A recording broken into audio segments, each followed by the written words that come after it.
Olá, querido, estamos no nosso último vídeo, número 16, é a conclusão. Por falar em conclusão, esse vídeo, o Visão de São João, tem duas conclusões. A primeira conclusão está em João, capítulo 20, versículo 31, que fala o seguinte, é fantástico, né? Jesus fez na presença dos seus discípulos, João 20, 30. Fez Jesus na presença dos seus discípulos ainda muitos outros milagres que não estão escritos nesse livro, mas se foram escritos para que creiais que Jesus é o Cristo, o Filho de Deus, e que para que crendo tenhais vida em seu nome. Então, essa é a primeira conclusão. Mas depois,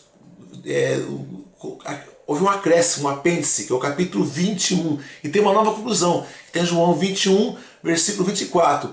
Esse é o discípulo que dá testemunho de todas as coisas. Ele escreveu, e sabendo que é digno de fé o seu testemunho. Aí ele fala, Jesus fez ainda muitas outras coisas, se fossem escritos uma por uma, penso que nem o mundo inteiro poderia conter os livros que deveriam escrever. Uau! Aí você pode pensar que é uma hipérbole, né? O apóstolo dá uma exagerada. Não é que dá uma exagerada, é que a ressurreição de Jesus foi um impacto tão assim fenomenal. Eu não sei parar para escrever. Hoje, teria que estar lá para ver. Mas para os apóstolos, a ressurreição foi algo tão fenomenal, foi algo tão extraordinário, que iluminou toda a vida de Jesus, como eu já falei aqui. Nossa, e aí eles passaram a entender quem era o Jesus que estava com ele. Em outras palavras, enquanto eles andavam com o Jesus histórico, antes da cruz, eles não sabiam quem era Jesus. Após a ressurreição de Jesus e o recebimento do Espírito Santo, aí eles passaram a saber quem era aquele que andava com eles. Entendeu? Após receber o Espírito Santo, eles passaram a conhecer verdadeiramente e a entender aqueles que andavam com ele. Foi algo sobrenatural, foi algo fantástico, algo divino. E aqui nós temos então a última aparição do Senhor na Galileia, extraordinária, espetacular. Ele aparece primeiro no lago de Tiberíades, ele manifesta alguns apóstolos que estão pescando. Então Pedro fala, olha, João 21, né, eu vou pescar. Eles, né, e os apóstolos, nós vamos também. Eles partiram com a barca, pescaram a noite inteira e nada apanharam. Todavia, Jesus aparece para eles no versículo 5 do capítulo 21, né? Tudo agora é capítulo 21. No versículo 5, eles falam, amigo, tens alguma coisa para comer? Eles não. E aí Jesus fala, lançai a rede para o lado direito e achareis. Eles lançam a rede e a rede quase se rompia, né? E tão grande a quantidade de peixe que era. E aí, o discípulo amado, que é João, reconhece o Senhor, reconhece, é o Senhor. E aí Simão Pedro cingiu-se, porque estava nu, e pulou nas águas. E os outros discípulos arrastaram a rede de perto. E aí então, aqui está o versículo chave, que é o 9. Ao saltar em terra, viram umas brasas preparadas e um peixe em cima delas e pão. Disse Jesus, trazei-me aqui algum dos peixes que agora apanhastes.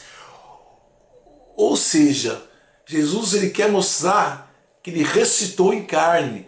Ele come, ele bebe com os apóstolos. Ele quer mostrar que a sua glorificação não anula. Ele ressuscitou, ele vai subir aos céus, ele vai ter sempre um corpo. Olha que loucura, Deus sempre terá um corpo. Então eu posso falar que há um homem na glória. E Jesus manifestou no corpo para valorizar o corpo. O verbo se faz carne. Deus, ele poderia, ele se faz carne, né? Ele se faz carne, também aparece um pouco isso no Evangelho de São Lucas, né? Quando o verbo se faz carne no ventre de Maria, né? Para mostrar a importância da mulher, mas a importância também do corpo. Jesus ele podia aparecer com 30 anos na montanha, e não, ele se faz carne, ele nasce, ele cresce, e assim por diante, e ele aparece aos seus discípulos em corpo, em carne, para mostrar verdadeiramente a importância do corpo. Isso é muito importante porque há uma desvalorização profunda do corpo. Havia muitas heresias que diziam que Jesus não ressuscitou no corpo na época, que o corpo não é importante. Isso permaneceu até a Idade Média, porque é uma influência platônica que teve, de certa forma, a nossa igreja, em alguns setores da igreja, não a teologia da igreja, mas alguns pensamentos da igreja, algumas práticas vivenciais que desvalorizavam o corpo. Algumas pessoas chicoteavam o seu corpo, batiam no seu corpo, ou seja, pá. O corpo isso não pode ser feito com o corpo é importante. Para Platão ele fez uma dicotomia, ele separou o mundo sensível do mundo visível, aqui que nós podemos ver, né? O mundo das ideias, o mundo sensível do mundo das ideias. Ele separou alma e corpo, ele separou, ele fez uma dicotomia, ele valorizava mais o mundo das ideias. E muitas pessoas na igreja, na Idade Média, beberam dessa prática. E na época que o Evangelho de São João foi escrito, havia algumas seitas gnósticas que falaram que Jesus era só Deus, não era humano. Então, que Jesus, várias seitas nós tivemos, algumas seitas que o Cristo ele se manifestou ali, quando João Batista batizou sobre a carne de Jesus, e que Cristo é só Deus, não tinha nada de humano. Houve muitas heresias, mas João quer mostrar que Jesus é o verbo que se faz carne. Então, para João, o Deus é o homem feito carne, 100% homem, 100% carne. E por último, amados, Jesus aparece para Pedro. Por que para Pedro? Né? Pedro é o chefe da igreja. Pedro é o primeiro papa. E ele aparece justamente para Pedro. E ele pergunta para Pedro 3 vezes, né? Simão, filho de Jonas, ama-me? Senhor, tu sabes que eu te amo. Apacenta meus cordeiros. Simão, filho de João, ama-me? Sim, Senhor, tu sabes que eu te amo. Apacenta meus cordeiros. Pela 3ª vez, Simão, tu me amas? Senhor, tu sabes tudo, tu sabes que eu te amo, apacenta minhas ovelhas. Aquele mudo, né, para ovelha, né? É interessante que podemos entender isso aqui. O que está por trás são as palavras. O Senhor pergunta a primeira vez, Pedro, tu me ágape? Pedro responde, filia. O Senhor pergunta, Pedro, em grego, ágape? Pedro responde, filia. Aí o Senhor troca, Pedro, filia? Ele fala, Senhor, tu sabes tudo, ágape. O Senhor pergunta, Pedro, tu me amas com amor desinteressado? Senhor, eu te amo com amor de amizade. Pedro, tu me amas com amor desinteressado? Senhor, eu te amo com amor de amizade. Aí o Senhor muda, ele pega a palavra de Pedro. Pedro, tu me amas com amor de amizade? Então, Senhor, tu sabes tudo, tu sabes que eu te amo com amor desinteressado. Mas a pergunta que o Senhor faz a queima-roupa para Pedro é essa. Pedro, tu me amas? Ele podia perguntar para Pedro, né? Pedro, você vai amar a minha igreja? Pedro, você ama a minha doutrina? Pedro, você ama, sei lá, um monte de coisa. Como pode perguntar para nós, ei, tu me amas? Tu pode perguntar, tu ama a minha igreja? Tu ama a minha doutrina? Tu ama minhas regras? Tu ama a minha lei? Não, ele pergunta para Pedro a queima-roupa. Pedro, tu me amas? Pedro, tu me amas? Tu me amas? Porque ele sabe, se ele ganhar o coração de Pedro, ele sabe, se ele tiver o coração de Pedro, ele tem tudo. Então o Senhor pergunta para nós no final desse curso. É a pergunta que ele quer deixar para você no final desse curso. Tu me amas? Tu me amas? Tu me amas? Então apacenta meus cordeiros, apacenta minhas ovelhas. É interessante, né, que ele começa perguntando, apacenta meus cordeiros, depois apacenta minhas ovelhas. E amado, e se você for pegar a história da igreja depois, nós sabemos a maneira que todos os apóstolos morreram. Todos foram martirizados, com exceção de João, que morreu bem velhinho. Mas Pedro, ele morreu de ponta cabeça crucificado. Né? Conta uma história que Pedro estava indo embora de Roma, na Via Ápia, estava andando e o Senhor aparece para ele, covardes, ou seja, tu está fugindo, tu vai me negar de novo.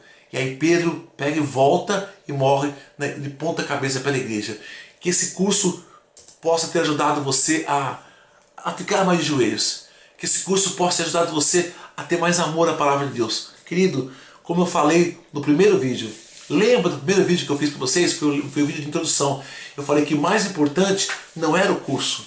Mais importante não é o curso que você faz. Mais importante não é o comentário da palavra de Deus. Mais importante é a palavra de Deus. Mais importante que o curso é ler a palavra de Deus. Esse curso vai ter sentido. Esse curso vai ser profundo. Se a partir de hoje você começar a ler a palavra de Deus. Então eu termino com isso, desafiando você a ler a palavra de Deus. Eu termino como eu comecei esse curso. Leia a palavra de Deus. Sabe? Pegue um momento da sua casa. Pegue um horário aí, ó, um momento para você ler a Bíblia. Pega a sua Bíblia, tem um horário, tem um local, risca a sua Bíblia, estude a sua Bíblia, que a sua Bíblia seja a sua grande amiga, que ela seja o seu livro de cabeceira. Tem um horário para ler a Bíblia, tem um local para ler a Bíblia, tem um tempo para ler a Bíblia, nem que for 10 minutos por dia. Isso vai fazer uma grande diferença na minha vida. Eu tenho mais de 32 anos de caminhada com o Senhor e meu grande segredo está aqui, ó.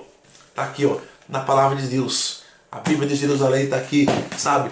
Algumas pessoas têm um pouco de crítica à Bíblia da Ave Maria. Está aqui a Bíblia da Ave Maria. Eu tenho muito carinho pela Bíblia da Ave Maria porque eu aprendi na Bíblia, a primeira Bíblia que eu tive foi a Bíblia da Ave Maria. Aprendi a ler a Bíblia na Ave Maria. Então, mas geralmente estudos é bom ser feito com a Bíblia de Jerusalém, a tradução é mais próxima, mas Bíblia é Bíblia, é a palavra de Deus. Não importa a Bíblia que você tem, importa que você estude a Bíblia, que você leia a Bíblia, que você seja, sabe, apaixonado pela palavra do Senhor. Eu lembro uma vez que eu li algo, nunca mais esqueci. Tinha um hotel e as traças comeram a Bíblia. E o homem olhou ali e falou, nossa, até as traças têm sede da palavra de Deus. Quantos homens não leem a Bíblia? E a Bíblia estava cheia de poeira e traças. As traças comeram a Bíblia, mas os homens não leem a palavra de Deus. Que a Bíblia na sua casa não seja um livro de enfeite, que ela não fique aberta no Salmo 90 para ninguém ler, mas que a sua Bíblia seja um livro que você possa ler. Que a Bíblia possa ficar gasta ao ponto que você fala, nossa, eu preciso comprar uma outra Bíblia agora. Sabe, que a Bíblia seja assim, a sua grande companheira. A Bíblia é o livro que mostra a morte e a ressurreição do Senhor. A Bíblia é um livro que fala de uma pessoa, o Verbo onipotente. As pessoas falam assim, a Bíblia é uma palavra, uma pessoa. De fato, né? A Bíblia, ela possui uma pessoa, ela possui o Verbo onipotente que fala conosco. O que é a palavra de Deus? A palavra de Deus, ela não é a letra que está escrita na Bíblia. Sabe quando você está lendo na Bíblia, aquilo salta para o seu coração? Isso é a palavra de Deus. A palavra de Deus é aquilo que toca o nosso coração, aquilo que muda a nossa vida. A palavra de Deus, ela é dinâmica. A palavra de Deus, ela é real. E nós estudamos 21 capítulos no Evangelho de São João. E eu espero que isso motive você a estudar o Evangelho de São Marcos, a estudar o Evangelho de São Mateus, a estudar o Evangelho de São Lucas. Se você gostou desse curso, indique para alguém, sabe? Indique para alguém, olha, faz esse curso, vai ser muito bom para você. Incentive as pessoas a estudarem a maravilhosa palavra de Deus. E termino aqui com uma oração. Em algumas aulas eu fiz uma oração e não podia, na última, deixar de fazer uma oração. Pai amado, Pai santo, Pai de bondade, derrama a tua unção sobre nós, derrama o teu poder sobre nós, teu carinho sobre nós, para que possamos ser cada vez mais apaixonados pela tua palavra. Foi um prazer maravilhoso estar contigo. Beijo!